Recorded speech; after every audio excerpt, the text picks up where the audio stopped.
Good evening to everyone present here with us today. This is Shreyan from IGCP, today's moderator. I would like to welcome all the viewers to join our platform for better exchange of knowledge that is going to be shared by our keynote speaker, Doctor, for today's session. With much pleasure and honor, let me welcome a very renowned doctor, Dr. Unnikrishnan Medathipat.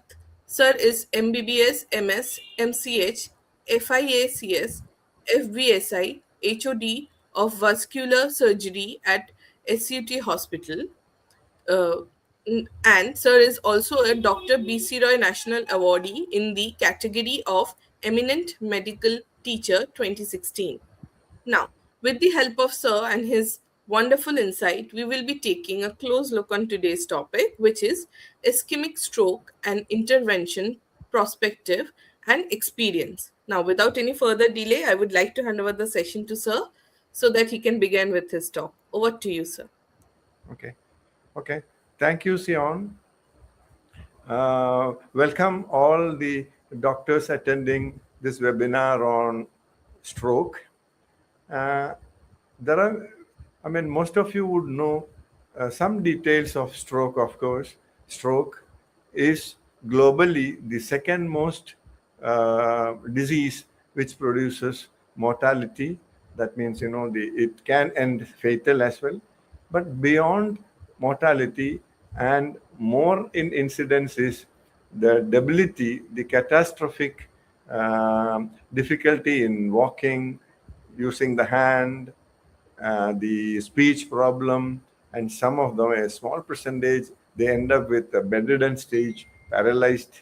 So the mortality apart, the problem of survivor being totally dependent upon the family, and this stroke is all over the globe. There are many reasons for the uh, formation of stroke that I'm sure you would know. What I am planning to do is all the details, a lot of details about the stroke, the cause of how stroke is formed, what are the investigations, and what are the treatment schedule. All that is known, with multiple trials proving one, mostly the surgical as the better one or the best one in preventing stroke. And I would take you to my perspective and experience in over the last say 25 years. I've been doing stroke prevention, basically open conventional surgery. Now, just to start with the stroke that we are all familiar, when a patient comes with drooping of the angle of the mouth, they are not able to speak, they are not able to walk, there's some weakness in the leg, weakness in the arm, or even a full blown stroke. What is important is there's something known as a window of opportunity.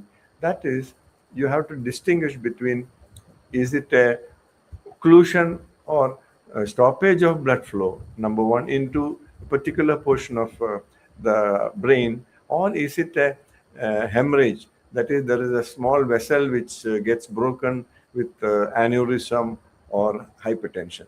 This is the basis of doing a CT scan, and if we don't see the hemorrhage, it is ischemia. So the thrombolytic therapy will be going on to lyse the clot. If it is hemorrhage, then subsequent investigations to prove the cause of the hemorrhage, and so the treatment varies. So the first ischemia is what I'm going to deal, which causes the one aspect of the stroke. Before we go into the details, my experience, I would put down these great people, neurologists, vascular surgeons, and radiologists who have uh, made terrific contribution in, number one, identifying that the a cholesterol plaque in the internal carotid artery origin, that is the bulb of ICA, is a cause of stroke and the damage to the brain cells, and that in turn is the cause for memory loss, or the speech problem, or inability to move, all those catastrophic breakdown in function of an individual, which this disease is seen all over the world. Ultimately, it was Michael DeBakey from Baylor College has most of the cardiovascular surgeries and operations on aorta. He has done the carotid, but it was Escott in London with a landmark paper in Lancet in November 1924 who popularized and got our attention to endarterectomy to prevent stroke, which is being practiced in thousands in Western country and US, but in lesser number because definitely stroke and like all vascular diseases is more common there. We do have it, but not to the that great impact that they have. Now, this is a basic slide to say stroke can be produced or resulted because of intracranial arterial disease. It can be from the arch or the ostium or the proximal portion of the arch branches, or it can be the LV thrombus going into the brain. It could be a PF or atrial septal defect. Especially, Uh, it happens in 30 or 40-year-old people. Um, Sir, sorry to interrupt. Your video was getting cut. Can you please lean a bit back? oh, video is not working. No, it is working, sir. Actually, you're too close to the camera because of which Okay. half of your face was getting cut. So just a bit back, sir. Lean Yeah. just a bit. Now it's okay. Yeah, perfect. Perfect now. Okay. Perfect. So Please continue. this is important that before about 30 to 40% of uh, stroke could be related to a plaque, which is cholesterol or a fat particles there, and producing not only obstruction to the flow of blood, pure blood to the brain, but also with an embolization of clot or cholesterol material. So mostly the embolization which happens acutely, that is the cause of clot. So before we label it, these four domains have to be ruled out. Then only we can say that a 70 or 80% plaque is the cause effect of stroke that patient has. And this is got the basis for carotid endarterectomy, which is a gold standard proven with robust trials, almost 80 to 90 trials all over the world, because it's we are talking about brain, and that is needed to have proof and guidelines, and which only can be taken up for the uh, the patient's problem. And there are so many things about the risk factors, medical management, investigations, and crescendo TIA, mild stroke or TIAs, hemorrhagic fuga, and so many which I'll be coming to. Now, investigation basically clinical evaluation, and it is ultrasound and Doppler. Ultrasound to tell us about the details about the plaque which is present in the internal carotid artery. That's the bulb portion. That's the beginning, and of course, the it will tell us about the cholesterol plaque, the hypoechoic area, and it will tell us there's a crack in the endothelium. It will tell us about the free thrombus present. It will also tell us the calcification. And in contrast, what Doppler shows the flow, the systolic obstruction, systolic gradient across the plaque, and then the obviously the patency of the distal internal carotid artery. Then, of course, this in our country, and I personally believe ultrasound Doppler is diagnostic, but cannot be taken as a proof to intervene, because the ultrasound and Doppler examination, it varies from observer to observer, and there can be variations, and we can't make a mistake of doing an operation without a proof of a contrast CT angiogram.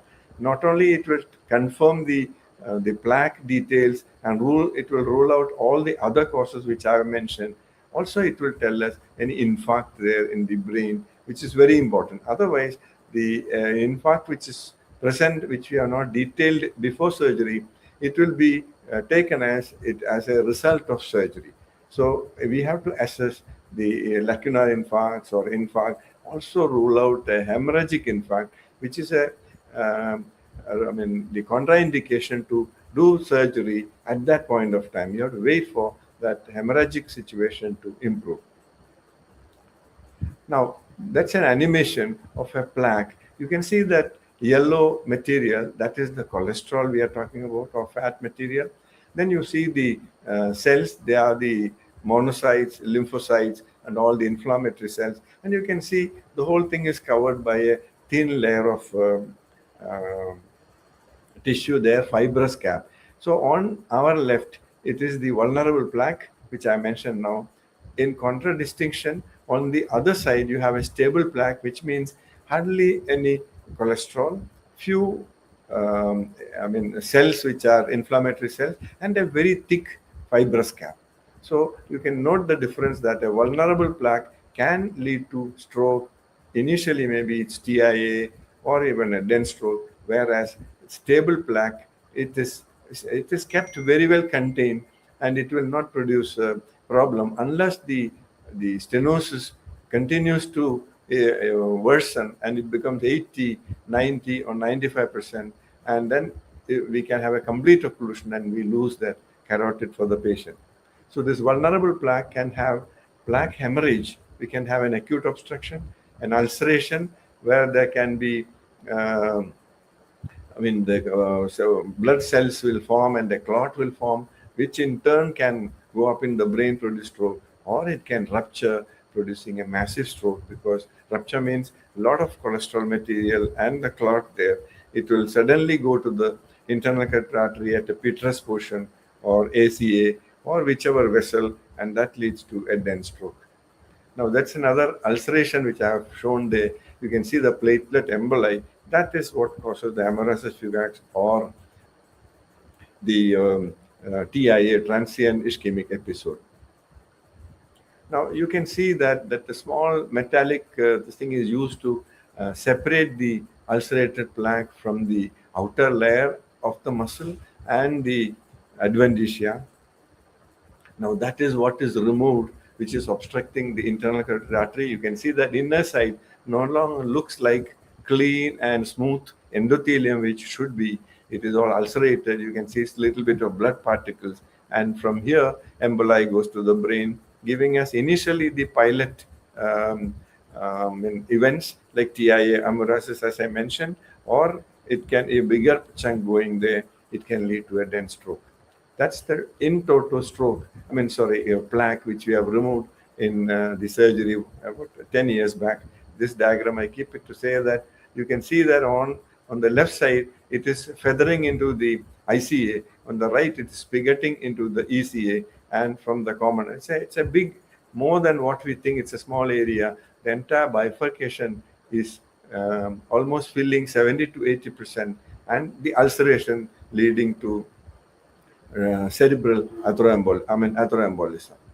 Now, symptomatic patients, if they have TIA, amaurosis fugax, minor stroke, or a complete stroke and they've recovered, sorry, they will require, because that's a pilot event, as I mentioned, and unless we operate and remove the plaque, or nowadays, of course, we have a second option, actually, totally three options, which again I'll come to. I'm talking about surgery because that is what I practice. Carotid stenting is equally important and effective treatment. But then again, I'll be showing the slide how we choose patients for carotid stenting. Basically, the first, second, and third options are carotid endarterectomy, because the right reasons that it removes the plaque and we widen it with a vein patch or Bowen pericardium, so there's no more stasis there and the entire disease is removed. In contrast, you are only pushing the plaque material on either side and pushing forward, and you are leaving a nitinol. It's a nickel or nickel and titanium alloy, which is again metallic and little bit thrombogenic. Not that every stent produces this problem, but there's a good 20-30% of them can end up with occlusion. So in contrast, now the asymptomatic patient, when incidentally detected ICA stenosis with the picture of the animation which I have shown, it's a fibrous plaque. There is no urgency to treat. You have best medical management available. It's what is known as a vascular synergetic treatment in antiplatelet, statins, antihypertensive. Then, of course, you control the smoking habit, control the diabetes, control the hypertension. Asymptomatic plaque regresses, and it is not necessary that we go and operate. But if it progresses despite best medical management, it's called the Sambris technique. You find that it progresses to 85, 90, 95, then they require operation. Again, I will come to the details in a little while later. This is what the Doppler will tell: duplex scan, degree of stenosis, the velocity. Also, the distal ICA and transcranial Doppler will tell us any emboli hits high intensity transient signals going to the brain from the plaque. Now, the CTA is necessary, and that is the best investigation following symptoms in a patient, followed by a duplex scan. We do it for intracranial vessels to study them and presence of lacunar infarct or infarct, and most dangerously, not to miss a hemorrhagic infarct.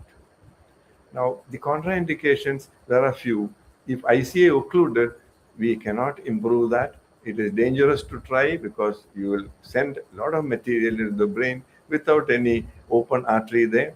In contrast to the other arteries where occlusion is not a contraindication, is a need for treatment, whether it can be angioplasty or a bypass surgery. When the stenosis is less than 50%, we can keep him on medical management, as I mentioned. And if patient, of course, it's not a contraindication. If patient prefers a preference, he prefers extending and he doesn't want cutting open and open surgery, we usually comply that way. That's the whole plaque which is removed, as I've shown you earlier. That you can see the inner side of the plaque. You can see that it is full of blood clot there. And this patient, if we don't treat by surgery, they will have a problem. There are people who do with carotid stenting, but in such a plaque, I think it is going to lead to atherombolism induced by iatrogenic situation. That's why in carotid endarterectomy, in the last 200 cases, have not had any stroke. So we do it, learn it, the surgery, continue, teach our young doctors, and then many hundreds of patients are relieved from the catastrophic sequelae of stroke because of this ulcerated, the plaque in ICA. Now, we have mainly two ways of doing the surgery for them. Standard, I will be coming to that, and eversion. Both are essentially going to remove the plaque, but standard is definitely superior to any other method. The other, two ways of doing this surgery is under general anesthesia, under local anesthesia. This is mostly in a patient who is mature, can understand, can cooperate, and if the surgeon is happy, I think we can do it under local. But personally, I feel this is a procedure you are playing with brain, and I do not want to give him a chance for a stroke. So, and I don't want him to be awake. So I want him a quiet patient. 2-3 hours he has to turn his neck to one side and lie down with the operating room facility, people talking, and some kind of noise and sound. I think I will be disturbed more than the patient. So we prefer GA. Carotid shunt, it will result in, after removing the plaque, we put in the shunt to common carotid artery, internal carotid artery, so that about 200 cc of blood per minute will go to the brain, preparatory to a normal amount of carotid artery after revascularization. Then, of course, the arteriotomy, we don't repair it directly because, again, you end up with narrowing it. We put a patch plasty, preferably 95% of the times I've used the saphenous, great saphenous vein from the leg, which can withstand 150, 160 millimeters of pressure because of the gravity, and we have not had any problem there. Now, when to shunt is a question. My practice and my colleagues, we shunt all patients because even one patient developing stroke because of our surgery is not acceptable. So When contralateral carotid is occluded, it's mandatory to put the shunt. When the stump pressure, that is the cross circulation, is less than 40, safer to shunt. Then, of course, the patient has had a full blown stroke, which means there could be some area which is occluded, and there could be some area which will not be supplied by the collaterals. So we put the shunt, and backflow when it is less, we'll do shunt. And while training and early experience, I feel it's mandatory to shunt so that we don't keep the brain ischemic more than 5 or 6 or 8 minutes for the removal of the plaque and then putting the shunt. Now, this is the practice I have been following, always on under general anesthesia. Extract the plaque, which takes about 5, 6, or 8 minutes. Insert the inhera pruvi. It's a silicon tube which is very soft to the artery. It is very unlikely to damage because a very safety factor is there because it's siliconized. And then, of course, the arterioplasty, preferably repaired and widened with a great saphenous vein from the above the malleolus. Now, quickly I'll go through about the procedure. Patient under general anesthesia, the endotracheal tube to the opposite angle, neck is turned, extended and turned, chin to the opposite side, and then the incision is made along the anterior border of the sternocleidomastoid to approach the carotid sheath. And then what we do, we dissect that carotid sheath and get all the vessels. And then you can see the hypoglossal nerve crossing the internal external carotid, and you have the superior thyroid vessels, and ascending pharyngeal, occipital, facial, all are above, and that's the bifurcation. We just dissected it. Then what we do is we control the artery after giving heparin. We give thiopentone, we give steroid, and we give mannitol to protect the brain and improve the BP to about 130, 140 so that we allow sufficient collateral while we clamp it. And then what we do, see that's the picture I shown earlier, that the plaque is removed. Then what we do is that it's nicely cleaned with flushed out with the heparin saline so that no endothelial tags are there. Remove it. Spend some 5, 6 minutes, even 10 minutes, nothing will happen. Then we put the shunt, and that's the shunt in situ. We do the near complete patching. Then last 2, 3 bites are taken while the shunt is removed, another 2, 3 minutes.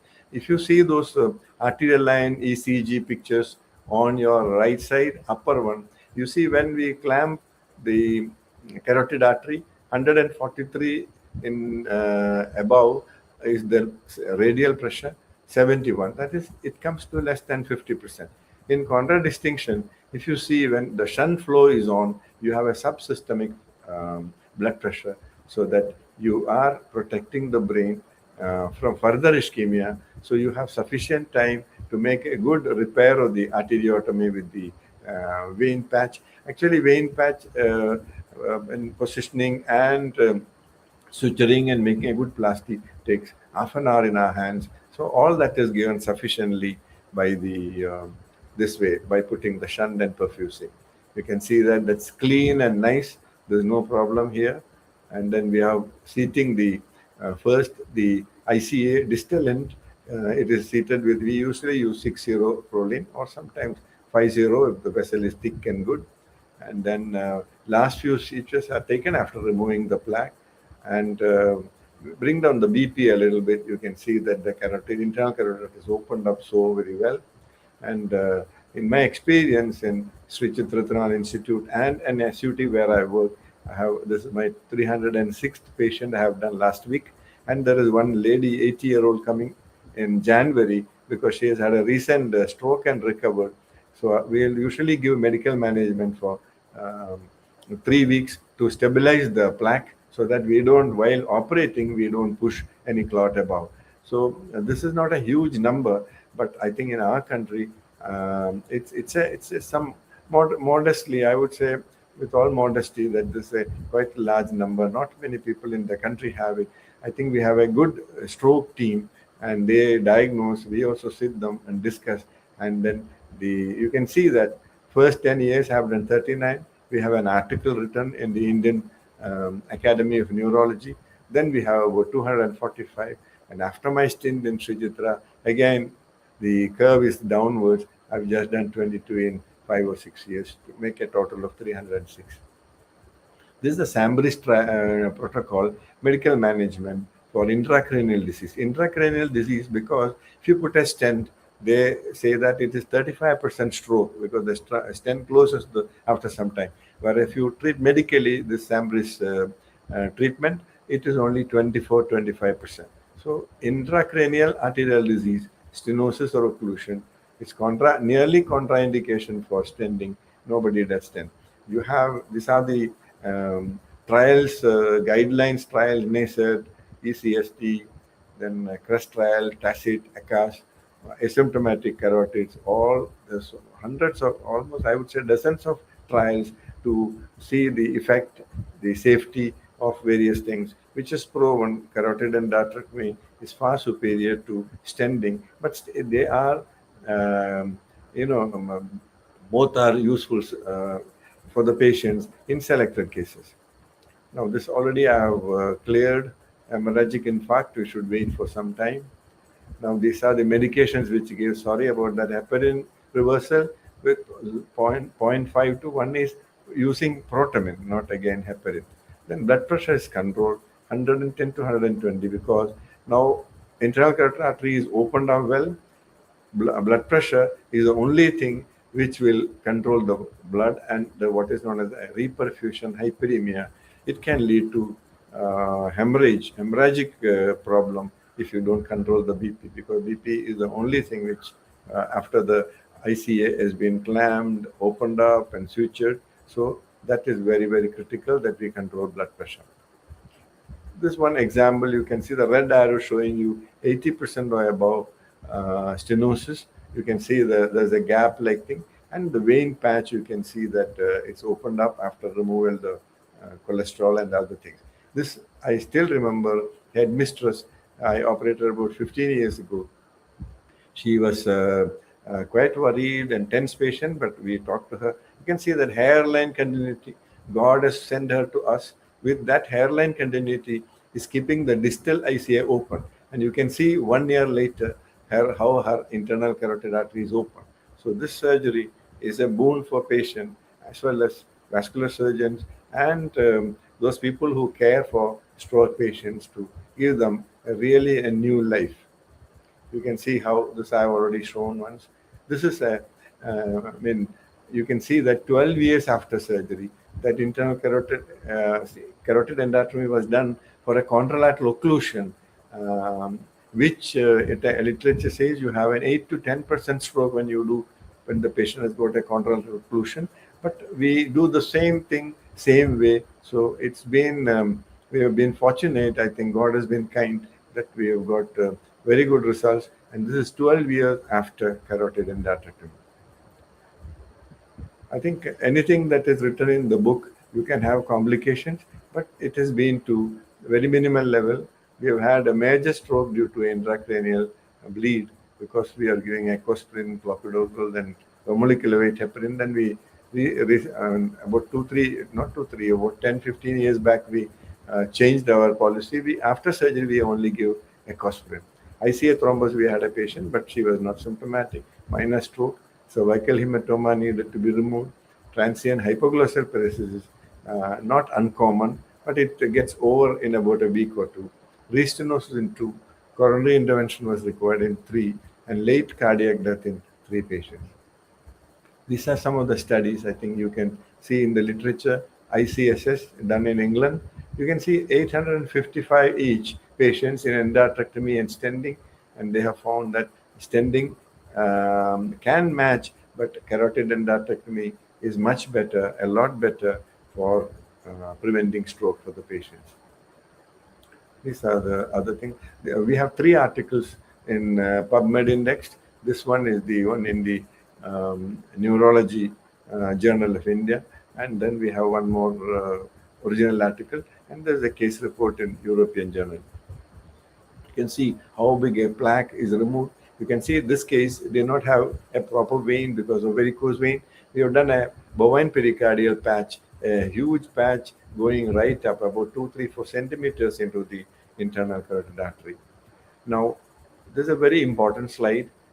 Which patients or whom should we give stenting?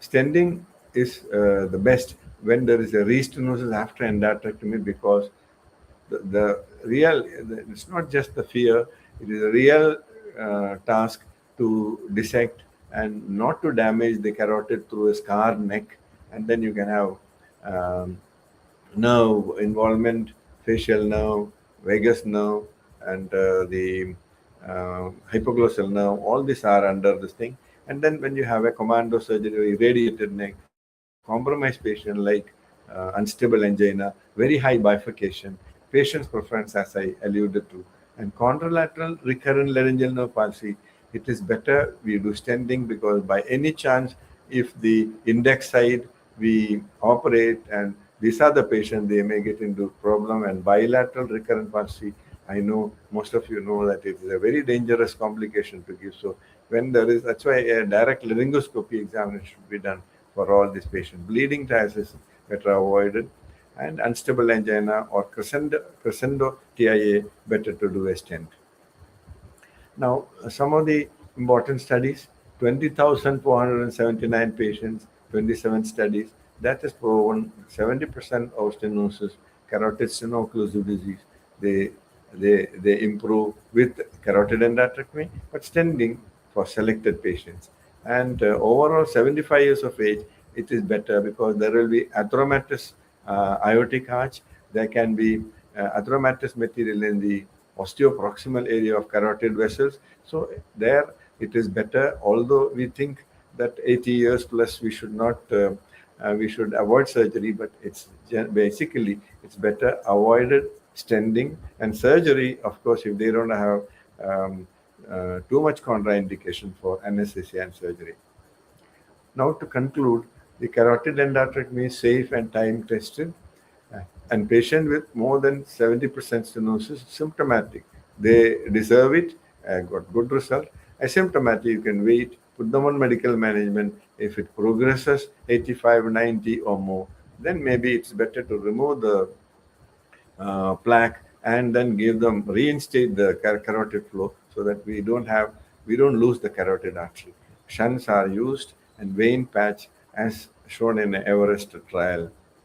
Now, the importance of carotid endarterectomy, as I repeatedly mentioned, culprit plaque is removed entirely. Atheroembolism, because we are clamping the carotids, all three carotids, so we flush well, we make sure that we de-air well, and we can keep the stroke level close to zero.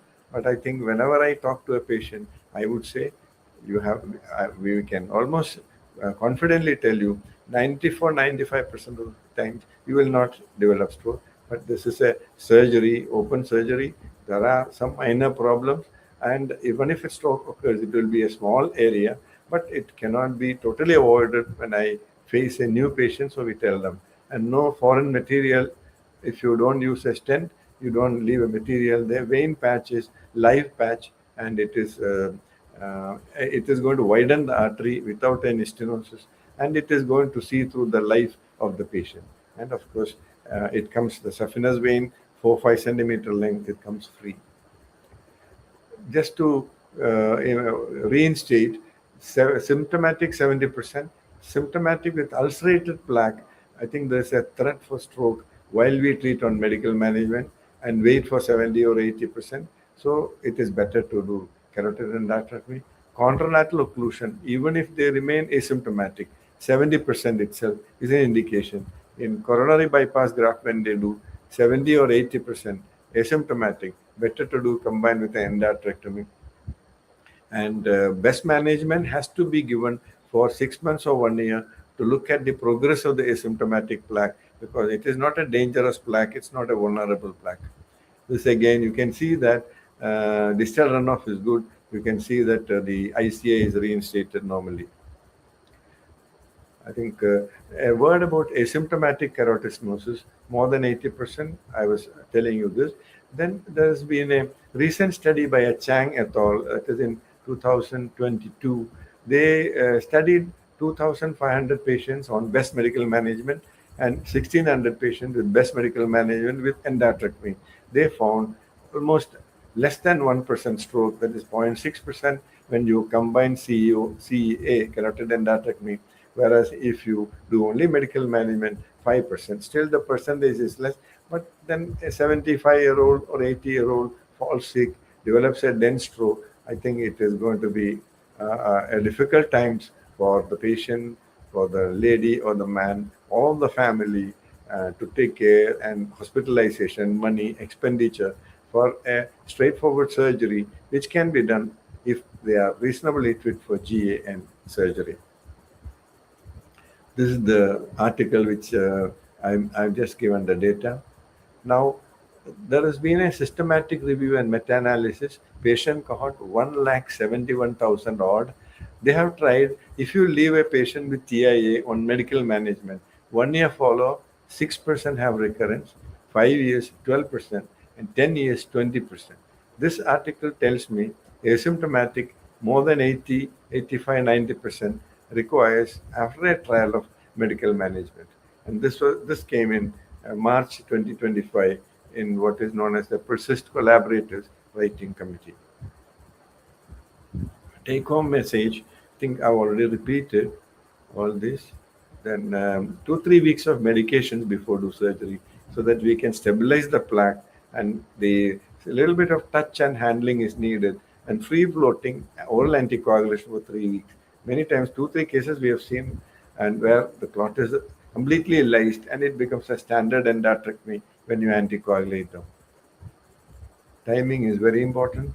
So again, take home message: stroke is preventable. Up to 50% are ischemic strokes. Screening after 60 years of age with diabetes and hypertension may pick up some patients with carotid stenosis of asymptomatic or symptomatic, which can be tackled as we have mentioned. Do not neglect warning signals, because there's something harder to come, and then they are going to be in trouble with a major stroke. And carotid intervention, they are complementary, not competitive. We select patients mostly for carotid endarterectomy, but there are strict indications for stenting for best results in a patient with carotid disease. So thank you very much for your patient hearing. And these are mostly my experience and perspective. But I think we have kept the guidelines in the same way. We have also followed literature, but every patient is a different patient, and we have to make the decision. In my experience overall, I think we have chosen only out of this 306, I say about, from my side, I have given only 6 or 7 patients for stenting. Majority, vast majority, they have undergone carotid endarterectomy, and I'm happy with the results. Thank you so much. Thank you so much, sir, for this wonderful presentation. We did receive few questions from our audience. If you like to take that up, Yeah. Can I so close this now? yes, yes, yes, sir. You can close the screen.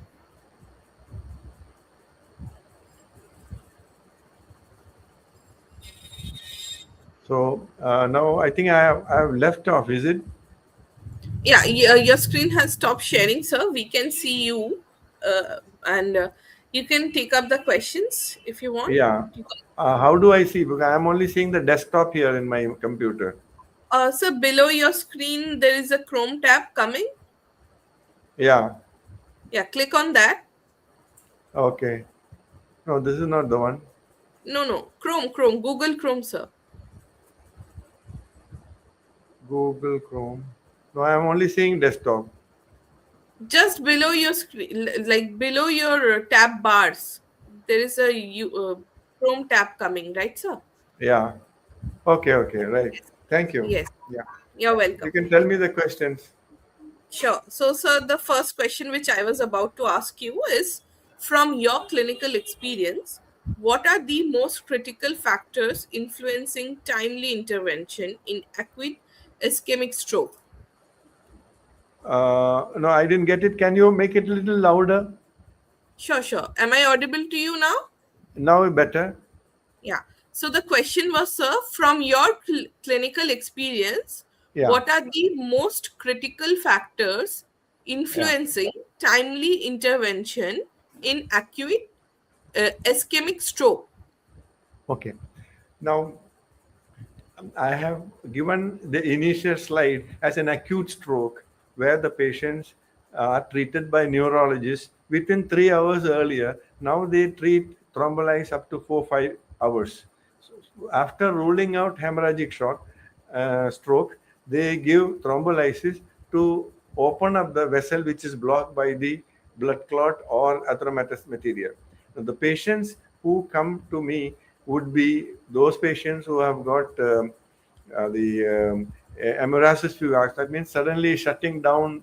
There is a screen in front of the eye. Or if you have transient ischemic attacks, that they have a paralysis, it will last for minutes, hours, less than 24 hours. And if it is more than 24 hours, it's called a minor stroke or a full-blown stroke, and they recover earlier. So when I have got a patient, and then you have to rule out hemorrhagic stroke and a dense stroke, we have to wait for them to improve. Otherwise, the first 2 3 sets, I will usually advise surgery between 3 to 4 weeks. I'll advise surgery after putting them on medical management, dual antiplatelets, statins, control of blood pressure, diabetes, smoking, whatever, everything. And then only thing is that if they have, having said that, if they have what is known as a crescendo TIA, I know this patient comes to me, we put them on medical management, say, "Oh, your operation is after 3 weeks." But 2 days later, her speech is disturbed. Then another 2 days later or the same day, her leg is finding weak. So, fleeting and fleeting, we call it. So, multiple areas. That means this is shower of clots or cholesterol is going to the brain. Then that is called a crescendo TIA. Crescendo TIA, we should operate once we are convinced 2 3 different types of paralysis or mild discomfort is coming to the patient, we'll operate. Otherwise, best time is 3 to 4. And this to complete the answer to the question, there has been a study in England whether the post-operative stroke happens if they do first case in the morning or if they do afternoon.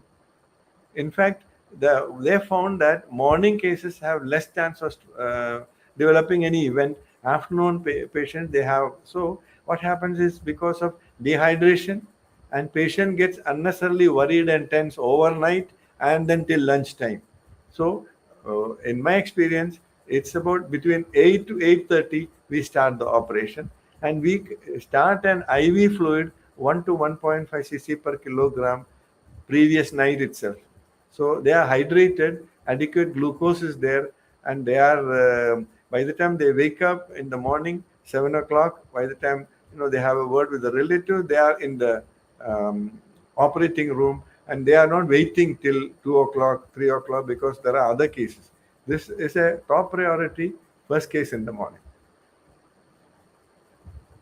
Thank you so much, sir. We have another question. Yeah. What are the common challenges or delay you encountered in stroke intervention, especially in the Indian healthcare setting? Yeah, I think the first and foremost point to answer this question, we need to have a stroke team. We need to have a stroke team comprising of stroke neurologist is the captain. Stroke neurologist, because patients will come to them, report to them first. They will have to make assessment. They have to make the diagnosis. They have to treat the initial, and then the stroke team led by neurologist, vascular surgeon, radiologist, neurosurgeon also can be there, because rarely they can have a hemorrhagic infarct, and they will know, they will be able to do it better. That is one thing. Secondly, I feel when the patient comes with not that acute phase, the other things which we said, TIAs and minor stroke, they should be put on optimal medication, taken off for surgery between 3 to 4 weeks, because waiting for 6 months and below, major stroke is reported. That is second. Third thing is that it's a teamwork, and we have to decide whether you need to operate the patient, or if there's got heart problem or if they have got recurrent palsy on the opposite side, or if they have a restenosis, then when you take, you have to choose the whichever procedure you need, which is the, it should be a patient centric and patient friendly decision that we make. Then of course, obviously the surgeon experience will come, but to be frank with you, surgeon has to do cases to get experience. And fourthly, most important is the patient's blood pressure has to be maintained between 100 to 120 with adequate urine output using intravenous nitroglycerin, intravenous beta blocker, maybe couple of days like the alpha blocker like Arcamin, clinidipine. Then only the, otherwise the BP will shoot up and we are going to have hematoma in the neck, and we are going to have a hemorrhagic infarct, reperfused. In fact, that is very dangerous. And then they require only equaspirin, absolute control of medications, and usually we put a drain removed after a day or two, and then they are able to take fluids by next day morning, and within about 4, 5, 6 days they are discharged. Thank you, sir. There is one last question. Yeah. How have advances in imagining and endovascular techniques changed stroke outcome over the years? Yeah, a great question. Because see, there are some centers in US, because their surgery, at least till 5, 6 years before the stenting became rampant, open surgery that I described used to be 100,000, 1 lakh carotid endarterectomy in a population of those days 15 crores. In India, I think we may be doing around 1,000. Okay. So, sorry, I can you tell me the, I just got digressed a little. Can you just tell Yeah. me one more time, the Yeah, third yeah. question? Sure, sure. Sure, sir. So the question was, how have advances in imagining and endovascular techniques changed stroke outcome over the year? Yeah. See, the one thing, first thing is that advances in imaging the plaque status. Number one. Number two, the CT is mandatory for any patient, even though we think there is a plaque which is 80% here at symptoms, because then only we will not miss out lacunar infarct or an infarct in the brain. That infarct in the brain cannot be shown in ultrasound Doppler of the neck. So, and that is number two. Third thing, what the CT scan doesn't show, a non-contrast, MRI, there is a stroke protocol which will tell us diffusion changes, and it will bring out an infarct if, even if sometimes the CT scan is negative. So to go back to the first thing I said, even though incidentally, say for example, patient will come with hypertension or abdominal pain or whatever, or any cardiac operation, a duplex scan should be done for the neck to rule out a carotid disease, because some people, sometimes it can remain, and during the procedure when there's blood pressure coming down, blood pressure going up, it can misbehave and patient can end up in a stroke, which is not a good thing. So all coronary patients, the protocol is you should do the carotid thing. If it is more than 80%, 85%, better to improve the carotid also, as well as can be done synchronously same time. Thirdly, there are sono view. There is a specific medications which, while being done duplex scan, it can be injected. It can say that although asymptomatic, this plaque is vulnerable. So the plaque characterization is going to help, and the MRI diffusion technique, that will tell us the exact nature of the this thing, and how and why the stroke is serious in beyond some other disease. There is not only a physical disability like I cannot speak, or I cannot walk, or I cannot use my hand. Along with that, some neurons must have damage, and then they have an emotional problem also. If I cannot walk and reach some place, I think life is going to be difficult. If I cannot express, it's a problem. There is a emotional aspect attached to, which is significant in the case of stroke with some kind of deficiency in the functions that we have to perform. Thank you so much, sir, for answering all our question. That's all from our audience, sir. Yeah. Before concluding, sir, any take-home message from your end? What I feel is that 60 to 65-year-old people who are diabetic and hypertensive, particularly in men who are smoking also, I think a examination of the carotid vessels, um, if I mean if there's any disease coming, that's number one. Number two, in our body, the pure blood vessels are there all over the body. All organs are supplied with pure blood. But three important areas of domains where blood flow restrictions, blood flow problems occur with varying levels of degree, with varying degree of restriction of the thing is one is to the brain, second is to the heart, third is to the legs. So, if any one of these complaints patients presenting, you should expect or you should look for the other two domains also have any problem.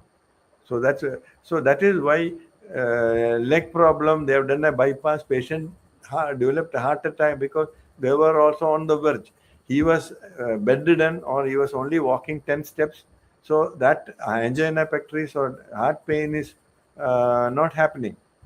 So you have to seriously think that there is a carotid, coronary, and peripheral arterial steno-occlusive disease can occur at varying levels. So you should be watching out for that. And just because patient comes with one, just don't go for a knee-jerk treatment for the. I mean, but I do agree we should be treating symptomatic, but the cardiac problem and carotid problem has to be looked up, and simple tests can be done. Thank you so much, sir, for such wonderful session. Thank you for acknowledging us. It's a pleasure to have you here, sir. Thank you And so much for thank joining. you very much for the opportunity, because this is a test for me, a test for what I have been doing, and it tells me I am on the right track. So, can you send this video to me in my email? Yes, yes, That will definitely, be sir. kind. We can. And Ankana, I think I have seen her last time, and Sion also. Thank you so much for Thank you, sir. guiding me and making this possible. Thank you so Thank much. you so much, sir. Thank you. Thank you. So, shall we